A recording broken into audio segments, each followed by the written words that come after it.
Hello everyone, welcome to UPSC with Rahul में YouTube channel में आपका स्वागत है। आज हम बात करेंगे कुछ आर्टिकल जो इम्पोर्टेंट है। सबसे पहले चलते फिरते न्यूज़ की बात कर लेंगे, फिर उसके बाद मेन आर्टिकल पे जाएंगे। सबसे पहला है कि बिहार में मुख्यमंत्री वही सरकार नहीं। ये परंपरा बहुत पहले से ही चल रही है। बिहार में सरकार बदल गई,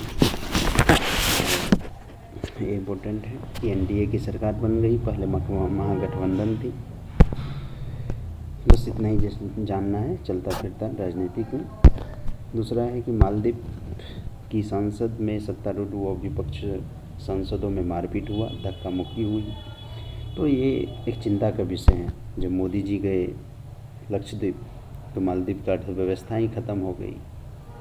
तो है थोड़ा भारत का प्रभाव है ही। लैब में तैयार हुआ बायो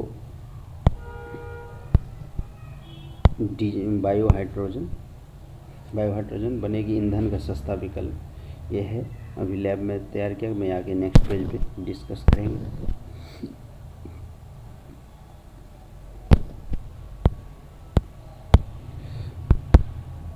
दूसरा अर्थ ये है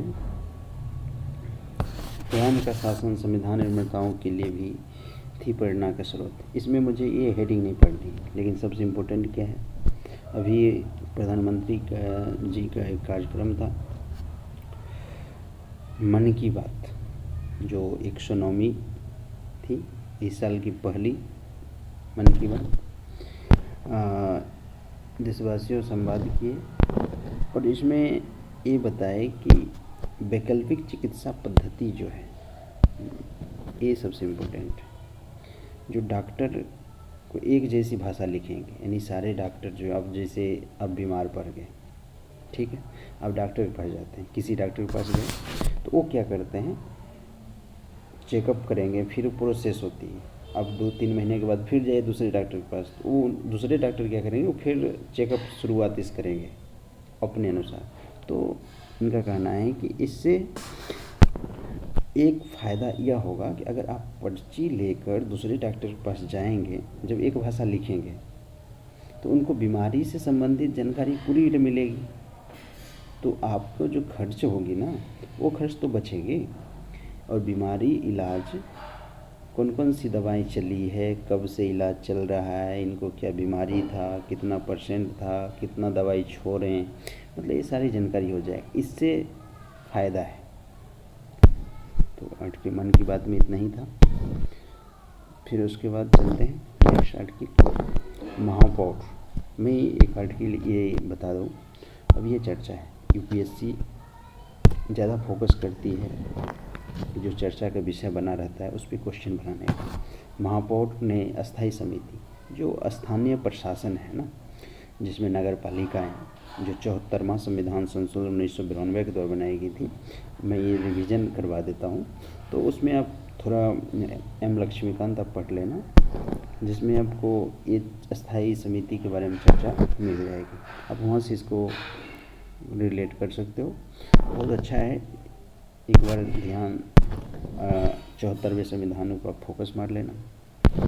अब दूसरी आर्टिकल है, 1 जुलाई से एनसीआर में चलेगी सिर्फ स्वच्छ ईंधन वाली बस। ये क्यों चलेगी भाई, इसके लिए कुछ इम्पोर्टेंट है, मैं इसके चर्चा चला लेता हूँ। स्वच्छ ईंधन, आप जान रहे हैं ना कि भारत सरकार स्वच्छ ईंधन की ज़्यादा करके फोकस कर रही, क्योंकि वायु गुणवत्ता जो है ना प्रभावित हो रहा है। इससे व्यक्ति का माइंड पे जो बहुत असर करता है, स्वास्थ्य पे बहुत असर करता है। अभी आपको पता होगा दिल्ली शहर में ना इतना वायु प्रदूषण है, बहुत सांस लेना यहाँ पे बहुत। एक रिपोर्ट आया था कि वायु प्रदूषण से बहुत लोगों को मृत्यु हो रही है। तो सरकार क्या करना चाह रही है ना, अब जैसे अभी ठंड के मौसम है, कुहासे होते हैं, प्लस में प्रदूषण की वजह से सड़क अब दिखेगी नहीं। और कहें तो ना, बहुत वायु गुणवत्ता प्रबंधन आयोग की कोशिश अब ये चला रही है कि स्वच्छ ईंधन वाली बसें चलेगी, यानी इलेक्ट्रिक बस हो गई, या जो हाइड्रोजन से चल रही है ये हो गई, या BS6 डीजल इंजन चलेगी, इससे पर धुआं जो निकलती है ना वो धुआं कम निकलेगी। तो यही सरकार कह रही है कि 1 नवंबर 2023 से ही स्वच्छ ईंधन वाली कर दी गई थी ये नियम, जिसमें इलेक्ट्रिक CNG और BS ये था। इलेक्ट्रिक CNG और BS डीजल बसें ही चल सकती है दिल्ली, क्योंकि प्रदूषण को कम किया जा सकता है। लेकिन एक चीज़ मैं बताऊँ, सबसे मेन चीज़ है कि ये चीज़ मेन मुद्दा इसका नहीं है। मुद्दा ये है कि अगर आप एक कितना परसेंटेज अगर मान लो, गाड़ी से कितना परसेंटेज ही उत्पन्न होगा दिल्ली में, लेकिन सबसे ज़्यादा है कि एक परसेंट ये थोड़ी है। वायु प्रदूषण का कई सारे मुद्दे हैं, निर्माण हो जा रहे हैं। और जैसे आप देखो कि किसी का घर टूट रहा है तो खुलेआम तोड़ रहे हैं, इसके लिए कोई नहीं कि पानी की फुहारा मारे ताकि इनके धूलकण ऊपर बना जाए आकाश में, वायुमंडल में ना फैले धूलकण, तो वो तो करते नहीं हैं। क्योंकि जब अगर कहीं ध्वस्त करनी है, अब दूसरी बात उद्योग कंपनियां हैं, कई सारी कंपनियां, उद्योग जो कंपनी है उनके धुआं जो है तो जहरीले निकलते हैं, तो उन पर भी लगाम लगाना चाहिए। आप बस और इलेक्ट्रिक से मानो 10% ही निकलती, 20% मानते हैं, 30% निकालते हैं, तब पे भी तो उधर 70% बच रही है। उसमें ना कहीं है, जैसे कि कच्ची रोड है, जब सड़क पे चलती है कोई गाड़ी, आप गाँव में देखते होंगे तो बहुत सारे धूलकण उड़ाते हैं। तो आप एक रिसोर्सेज को नहीं रोक सकते हो ना, इसमें कई सारे आपको मुद्दे पर काम करना पड़ेगा। तो दूसरी तरफ अगली सर्दी में दिल्ली NCR में डीजल जनरेटर के प्रदूषण धुएं से भी मुक्त कराएंगे। और डीजल जनरेटर यहाँ भी चलते हैं, कई सारे बिजनेस कंपनी डीजल जनरेटर चलते हैं, तो उनसे धुआं ब्लैक बहुत निकलती है। तो ये सब मुद्दा है, इस सब पे भी लगाम लगानी चाहिए सरकार को। अभी एक और चलता फिरता न्यूज़ में देख रहा था, 57 गाँव क्या है उपलब्ध होगा PNG कनेक्शन। ये न्यूज है, PNG कनेक्शन 57 गाँव में लाया जाएगा। उसके बाद इधर का क्यों न्यूज नहीं। और एक है न्यूज, वायु प्रदूषण में नहीं सुधरा AQI अभी बहुत ख़राब है, यानी हवा प्रदूषण। अभी देखो कि दिल्ली में प्रदूषण का जो ना PM10 UPSC क्वेश्चन पूछ रखा है, 2022-23 में भी पूछा है। इस पर PM10 का स्तर 100 से कम होना चाहिए। स्वच्छ वायु कब कहेंगे, जब PM10 का स्तर कम होना चाहिए, और PM2.5 का स्तर 60 से कम होना चाहिए, तब स्वस्थ वायु मानेंगे।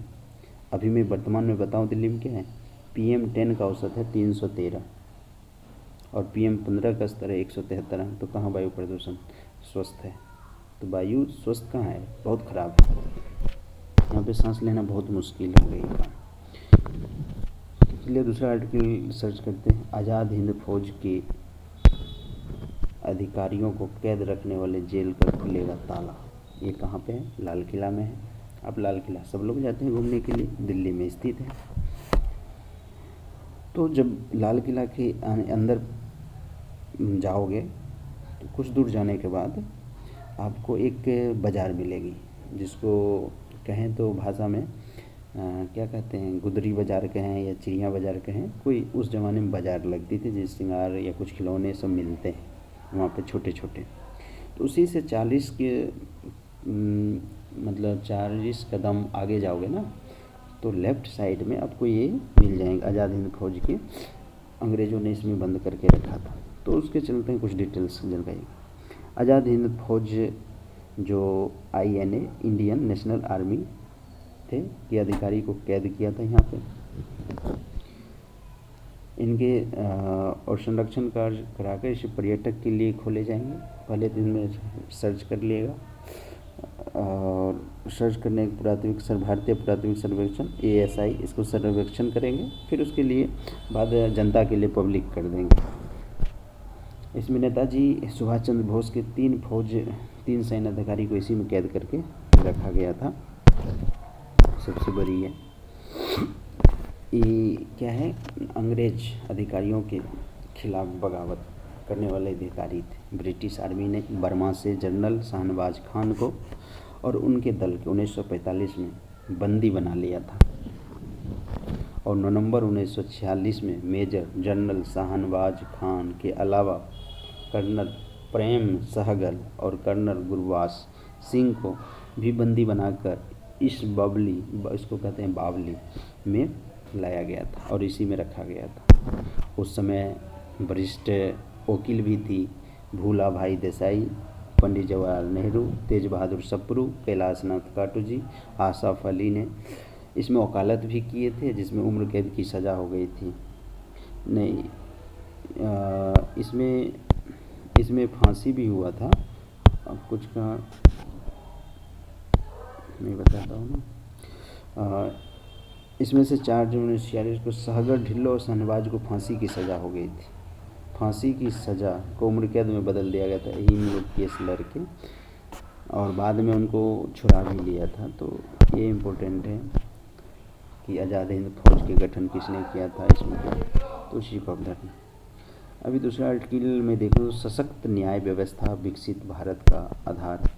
मोदी जी अभी सुप्रीम कोर्ट में एक त्योहार समारोह था, उसमें गए, हीरक जयंती समारोह। क्या जयंती का नाम है? हीरक जयंती समारोह में मोदी जी गए थे। भारत को 2047 तक विकसित भारत का लक्ष्य प्राप्त करने के लिए मिलकर प्रयास करने की बात कही है, और ये सारे प्रशासन लोग टारगेट अचीव करने के लिए टारगेट ले रखे करेंगे। इसमें प्राथमिकताएं हैं गिराएं: ease of living, ease of doing business, ease of travel, ease of communication, ease of justice. तो ये इम्पोर्टेंट है, ये अभी भी रिपोर्ट ये जारी होती है। लेकिन भारत के नागरिक जो हैं ईज ऑफ जस्टिस के हकदार हैं। Ease of justice, Supreme Court इसका प्रमुख माध्यम है। ये बात तो सही है, क्योंकि भारत की सर्वोच्च न्यायालय सुप्रीम कोर्ट। हीरक जयंती पे ही मोदी जी ने, माननीय प्रधानमंत्री जी ने क्या शुरू किए? ई कोर्ट मिशन प्रोजेक्ट शुरू किए। तो इतना ही बस याद करना, ई कोर्ट मिशन शुरू हुआ है।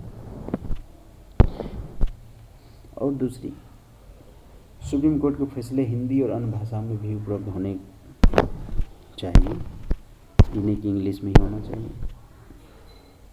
और आपको पता है 2023 में कई सारे क्रिमिनल्स लॉ को संशोधन किया जा रहा है। भारत के जितने क्रिमिनल लॉज हैं, जैसे मैं बात करूं तो सरकार औपनिवेशिक काल के उस जमाने क्रिमिनल लॉ को समाप्त कर दिया। भारतीय नागरिक संहिता, भारतीय न्याय संहिता, भारतीय साक्ष्य अधिनियम लागू कर रही है। इससे क्या होगा? पुलिसिंग और इन्वेस्टिंग सिस्टम जो है था नए दौर की शुरुआत होगी।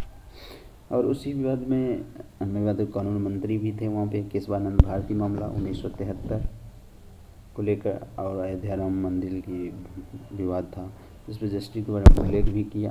ये बात सही भी है। इसमें अटॉर्नी जनरल वेंकट रमन और ये सब इम्पोर्टेंट नहीं है, बस इतना ध्यान कि ई कोर्ट पढ़ना जो वहाँ पे शुरू किया गया। और एक और चीज़ है यहाँ पे,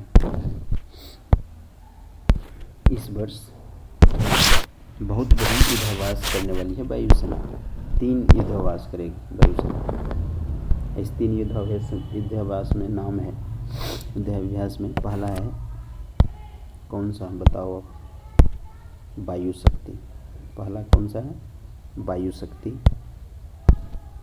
पहला वायु शक्ति है, जो 2024 में जैसलमेर में आयोजित किया जाएगा, जिसमें राफेल सुखोई 30 भाग लेंगे। इसके बाद इसी वर्ष अप्रैल में गगन शक्ति शुरू होगा। इसी साल गगन शक्ति शुरू होगा, जो लद्दाख में शुरू किया जाएगा वायुसेना के द्वारा। इसमें S-400 प्रदर्शन अरुणाचल प्रदेश तक किया जाएगा।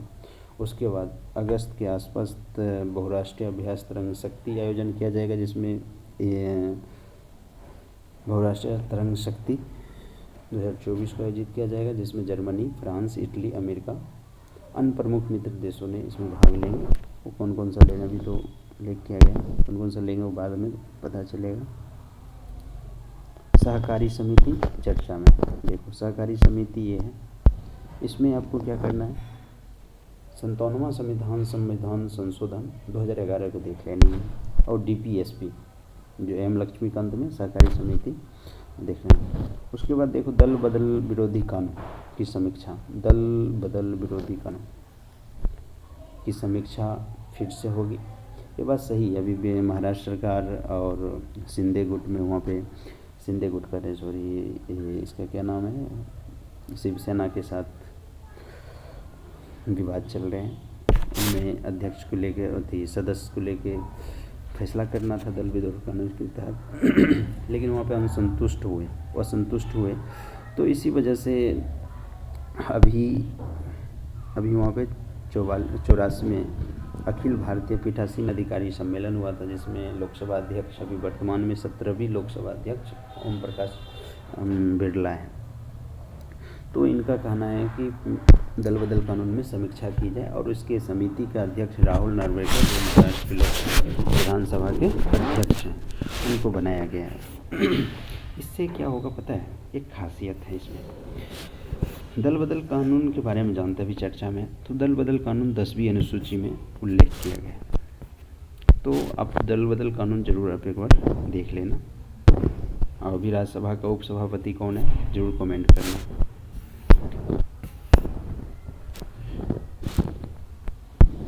और एक और है, एक ये आपके लिए है कि रेलवे में वार्षिक आधार पर प्रारंभ होगी नियुक्ति प्रक्रिया।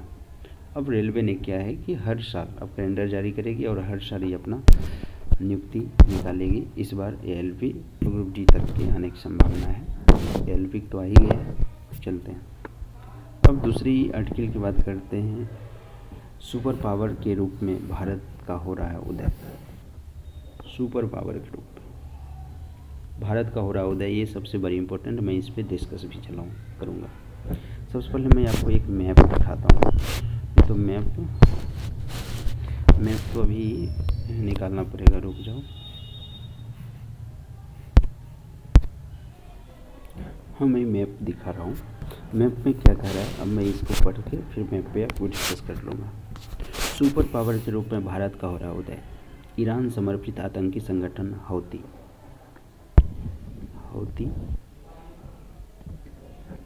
की ओर से शुक्रवार को अदान की खाड़ी में ब्रिटिश तेल टैंकर MV मार्टिन लुआंडा पर हमला होने था, लेकिन भारतीय सेना ने क्या किया, तुरंत बचाव के लिए रवाना हो गई और लास्ट में हौती ने इस सथी छोड़ दिया। अब मैं बताता हूँ भारत को सुपर पावर क्यों कहा। सबसे पहले मैं देखता हूँ, ये मैं दिखाता हूँ, ये लाल सागर है, ये लाल सागर है। तो लाल सागर कहाँ था, रेड कलर ले लेता हूँ, ये लाल सागर है।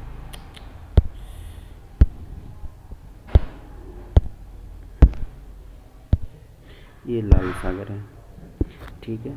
लाल सागर से आपसे मैं क्वेश्चन पूछता हूँ, लाल सागर से बॉर्डर किसकी लगती है, क्या कमेंट करके ज़रूर बताएं, कमेंट जरूर करें, इससे आपको रिवीजन हो जाएगा।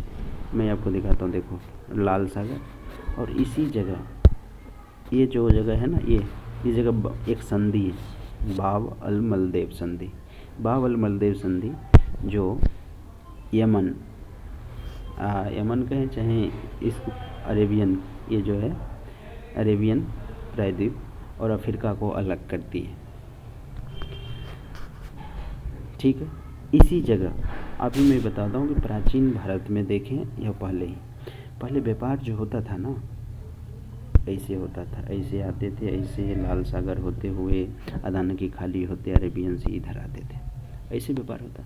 तो ये रास्ते जो है यहाँ पे, तो आप आज से कुछ दिन पहले सुने होंगे कि सुएज नहर के बारे में, यहाँ पे पोत फंस गया था सुएज नहर। तो सुएज नहर कहाँ पे है, तो सुएज नहर में बताता हूँ, देखो इस जगह सुएज नहर है, ठीक है। अभी हौती का विवाद चल रही है, हौती का विवाद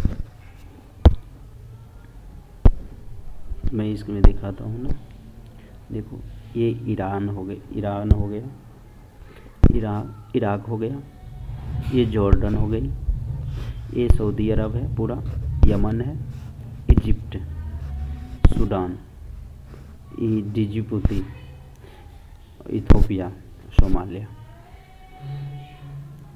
है यहाँ पे। और इस जगह जो आपको दिख रहा है ना, अरे कहाँ गया, दिखाता हूँ, इस जगह ये हमास है, छोटा सा दिख रहा है। तो ये क्या करता है, जब लाल सागर से कोई भी तोप जा रहे हैं, मालवाहक जहाज़ जा रहे हैं जिसपे तेल टैंकर हो, खदान की संपत्ति, ये क्या लूट ले रहे हैं या उस पर अटैक कर दे रहे हैं ड्रोन, उनकी क्षति हो जा रही है। तो इस चीज़ को लेके अब सुपर पावर तो ईरान, चाइना और अमेरिका भी है, लेकिन वो क्यों नहीं आते हैं बचाने के लिए, नहीं आया। तो भारत ने गया उनको बचाने के लिए, ब्रिटेन की वो थी था। तो इससे विश्व में सुर्खियाँ बटोरने लगी, एक सुपर पावर के रूप में उदय की संज्ञा भी माना जाता है। भारत इससे बढ़त बना रही है, महाशक्ति के उदय में, महाशक्ति का उदय हो रहा है। चीन लाल टपकाना बंद करे, क्यों महाशक्ति कहलाएगा जब तुम इस संकट में साथ ही नहीं दे रहे हो। आपको पता है ब्रिटिश पत्रकार ने भी अदान की खाड़ी में और लाल सागर में संकट के वक्त जो है चीन ने नहीं बल्कि भारत ने कार्रवाई की। तो इस पे अदान की खाड़ी आप समझ गए, ये अदान की खाड़ी हो गई, ये लाल सागर हो गई, हरमुज जल संधि इस जगह है, और पारस की खाड़ी इस जगह, पारस की खाड़ी, ठीक है, पूरा देखिए। इसके बाद मैं डिस्कस करता हूँ। अरविंद ने एक्स पोस्ट में कहा है, ट्विटर पे पोस्ट किया कि महाशक्ति के बीच यह देखना दिलचस्प है कि भारत अदान की खाड़ी और लाल सागर में संकट से कैसे उबरा है। यूएई हसन रजवानी भी ने इसकी चर्चा किया। अदान की खाड़ी में रूसी तेल उत्पाद ले जा रहे ब्रिटिश तेल टैंकर को संकट के समय मदद की भारत ने। सराहना तो बटर लेगी ना। लाल सागर में हौती के ड्रोन हमले को विफल किया है, ब्रिटेन ने इसकी चर्चा की। तो ये इम्पोर्टेंट था। मैं अब आगे मैप दिखाऊंगा। ब्रिटिश बीटिंग रिट्री समारोह गणतंत्र दिवस के बाद मनाई जाती है और बजाई जाएगी भारतीय धूम, इसी की चर्चा चलते हैं। उसके बाद एक शब्द है सनोली गोस्टर, ये अमेरिका में बहुत चर्चित है। सनोली गोस्टर इसका यूज किया जाता है अमेरिका में भी। अभी कांग्रेस के वरिष्ठ नेता शशि थरूर ने नीतीश कुमार के लिए शब्दावली लिए, उसके लिए यूज किया जाता है। सनोली गोस्टर है क्या, इसका मतलब होता है बेईमान या चतुर या चालाक का बेईमान होता है। तो इसी शब्द को बस इतना ध्यान रखनी है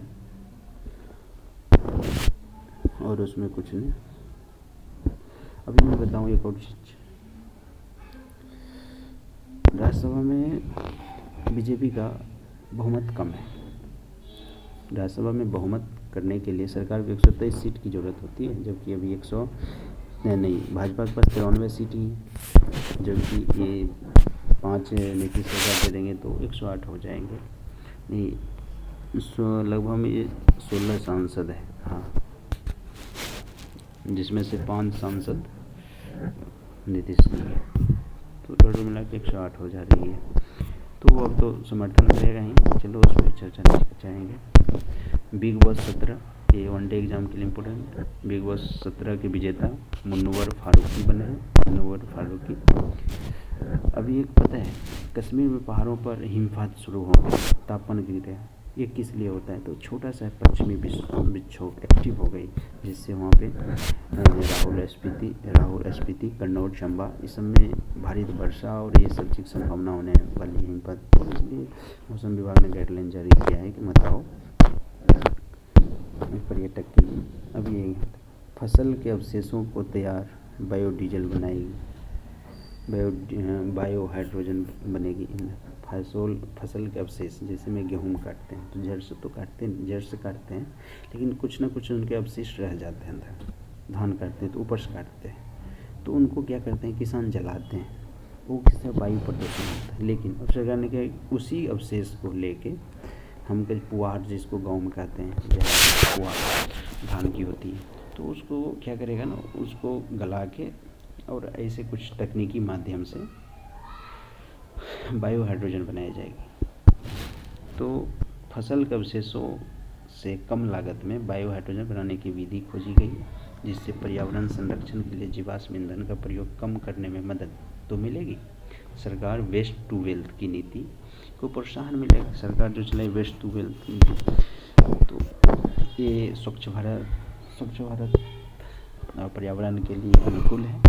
सरकार इसमें फंडिंग करेगी, फंडिंग करना भी चाहिए। अब मैं एक और चीज़ लिखा, वैलेंटाइन डे 14 फरवरी को सबको याद होता ही वैलेंटाइन डे। तो उस दिन राजस्थान सरकार ने कहा मातृ पिता पूजन दिवस मनाया जाएगा 14 फरवरी को। तो इम्पोर्टेंट है। आज के इस बीच में आर्टिकल कुछ है ही नहीं, तो इसको कैंसिल करेंगे।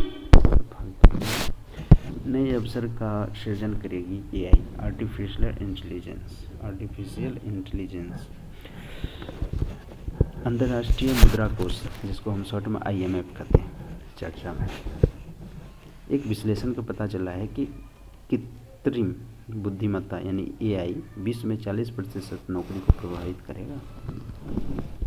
मानव वर्क जो करता था ना, अब उसके बदले आर्टिफिशियल होने लगी है। आज हम बताते हैं कि कुछ शब्द खोजनी है, तो हम टाइपिंग करते हैं। तो अगर मैं एक कंपनी खोला तो मुझे कुछ प्रोजेक्ट बनानी है, तो उसकी टाइपिंग करनी है। लेकिन आप AI में क्या हो गया ना, आप सब चीज़ सेट कर दो, सिस्टम खुद अपने को बना के दे देगी। जैसे अभी कई सारे सुने होंगे कि हाई कोर्ट ने क्या किया, फैसला सुना दिया है AI के माध्यम से। तो इससे क्या होगा, रजिस्ट्रार जो होते हैं उनसे नीचे क्या टाइपिंग करेंगे, ये करेंगे वो, तो वो सब तो माध्यम ख़त्म हो जाएगा। उससे नौकरी की क्या होती है ना, कम हो जाएगी। अब जैसे ई-कॉमर्स कंपनी जितनी है वो सब भी ऐसा ही उपयोग करने शुरू कर दिए। तो कहीं ना कहीं नौकरी में ये कमियां दिखने की मनुष्य को।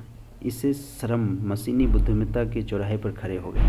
लिहाजा ये हुआ कि रोजगार के और अनुकूलनशीलता की संस्कृति को बढ़ावा देने में नियत हुई, जिससे दोहराने वाले मैनुअल श्रम में आवश्यकता कम हो गई है। आर्टिफिशियल इंटेलिजेंस की अभी तो और विस्तार होगी, अभी तो शुरुआती है, और मैनुअल श्रम की आवश्यकता कम हो सकती है।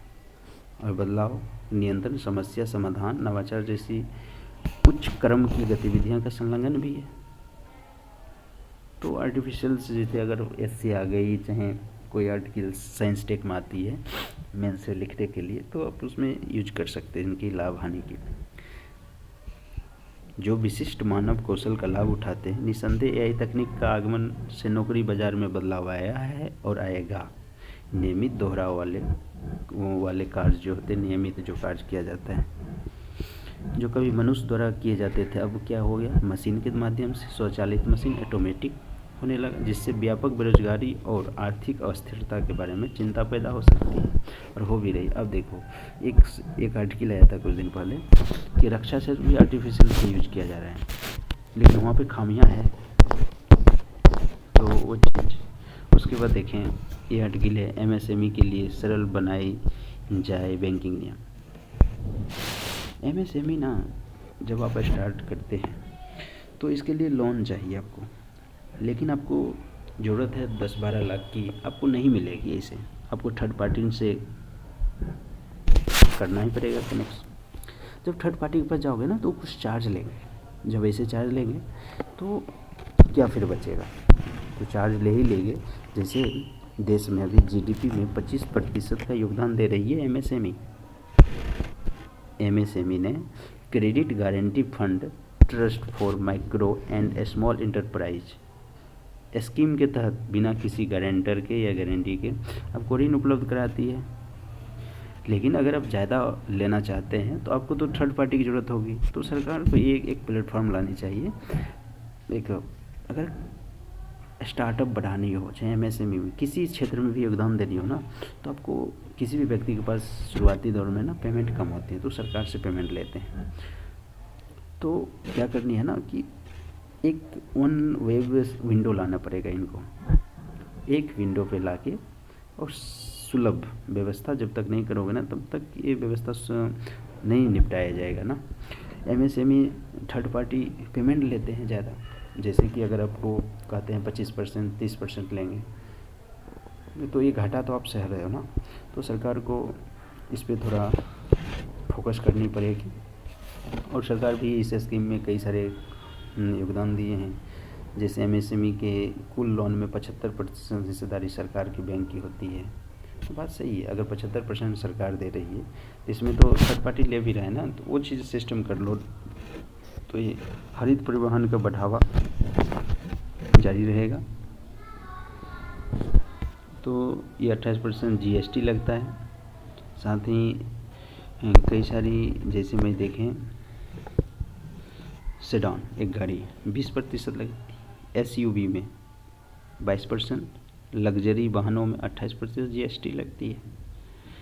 तो देखें, तो इन जेक टायर इंडस्ट्री के चेयरमैन कहते हैं, लघुपति ने कहा कि वाहन क्षेत्र के लिए सतत नीतियों से इस क्षेत्र को विस्तार होगा। अब जब नीतियाँ अच्छे लाओगे ना, तो इस क्षेत्र में विस्तार होगे। तो आप हरित परिवहन को बढ़ावा देना चाहते हो ना, तो इसके लिए नीति लाओ ना, जैसे कंपनियों की भी फ़ायदा करेगी। कंपनियां अगर इन्वेस्ट कर रही है तो उनको भी तो फ़ायदे मिलने चाहिए ना, तब तो इन्वेस्ट करेगी। अब देखो, अमेरिका ब्रिटेन संग दूर होगी सामाजिक सुरक्षा फंड की संगतियाँ, इसके बारे में समझते हैं। ये क्या करते हैं, आप क्या करते हैं ना कि इंडिया में कहीं जॉब कर रहे हैं, ठीक है, वो कंपनी क्या करती है, आपको विदेश भेजती है, तो आप वहाँ पे आप इंडिया में भी करते हो तो पीएफ कटाते हो ना। यही पीएफ के बारे में बात कर रहे हैं। ये पीएफ जब इंडिया में कटाते हो, इंडिया में क्या रूल है, अगर 10 साल तक तुम ये पीएफ पेमेंट करोगे ना, तो आपको पेंशन मिलेगी, शुरू हो जाएगी। लेकिन अब दूसरे देश में जाते हो, अगर तुम अमेरिका गए हो, अमेरिका गए वहाँ पे 3 साल रहे, पीएफ कटा, जब वहाँ से आ जाने के बाद आपको पीएफ थोड़ी ना मिलेगी, वहाँ पे नहीं मिलेगी। यही परंपरा आपको ब्रिटेन में, यही चीज़ यहाँ पे जा रही है। तो सरकार अमेरिका और ब्रिटेन में, भारत जो है, दोनों देशों से बात कर रही है कि एक सिस्टम होनी चाहिए, इससे वहाँ के नागरिक को, अब भारत आ गए तो उनको भी पीएफ मिलनी चाहिए। तो सरकार के यहाँ चले जाते हैं ना, तो इस चीज़ की चर्चा है।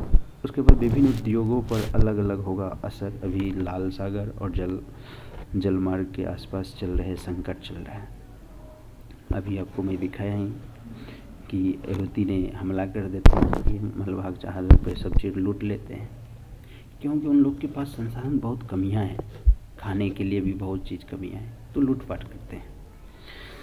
घरेलू कंपनियां पे असर पड़ेगा। जैसे अगर ये माध्यम में अभी दिखाता हूँ मैप, ये मैप है, यहाँ पे क्या है ना कि अगर ये प्रति रुकावट आ गया, ये जैसे कि आज से कुछ दिन पहले सुएज नहर यहाँ बंद हो गई थी, कुछ माल बहुत सारी सामान बर्बाद हो जाती है। जैसे कच्चे माल जो होते हैं, खाने की, फल फ्रूट, वो बर्बाद तो हो जाएंगे ना, ज़्यादा दिन तो आपको रख नहीं सकोगे स्टोरेज करके। तो कई सारी कंपनियों को ऐसा सुविधा प्लेटफॉर्म लाना पड़ेगा। प्लस में क्या है ना कि जैसे तेल कंपनियाँ हैं, बहुत सारे देशों में तेल आयात निर्यात किया जाता है, तो इस जगह आपको खामियां देखने को मिलेगी। अगर यहाँ पे रुकावट आ जा रहे हैं, ये अरेबियन सी और लाल सागर में आती है, यहाँ पे अवैधी अटैक करते हैं, तो इससे निपटने के लिए आपको सरकारबद्ध कदम लानी पड़ेगी।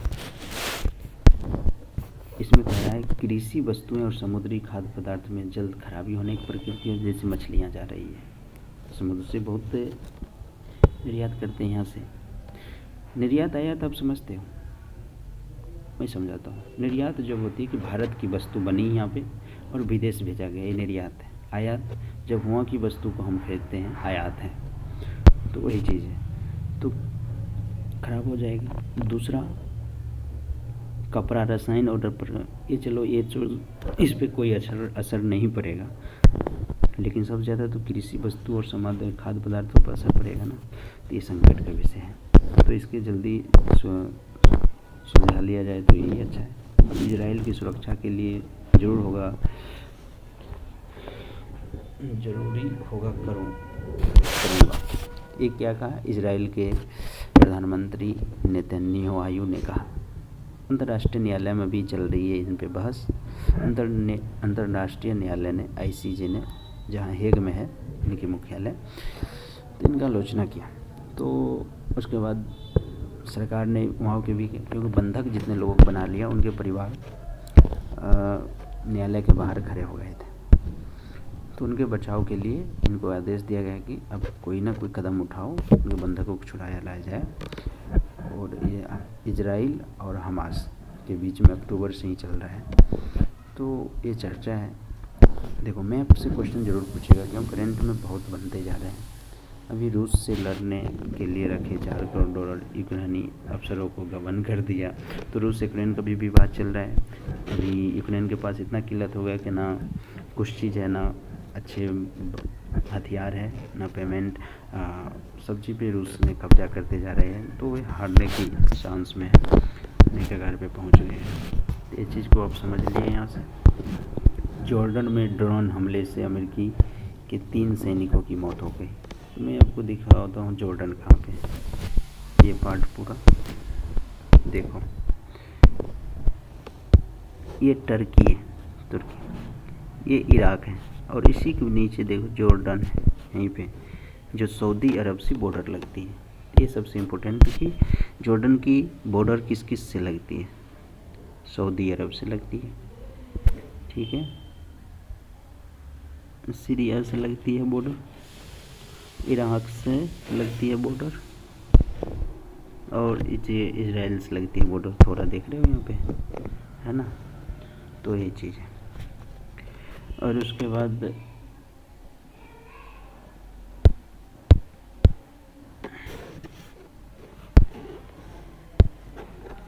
तो ये है, ये अफ्रीका हो गई पूरा कंटिनेंट। मैं एक चीज़ दिखा देता हूँ। ये नॉर्थ अमेरिका, ये साउथ अमेरिका, ये एशिया, ये पार्ट पूरे यूरोप इस साइड। और अभी रसिया यूक्रेन की बात है तो मैं वो भी दिखा देता हूँ, रसिया यूक्रेन।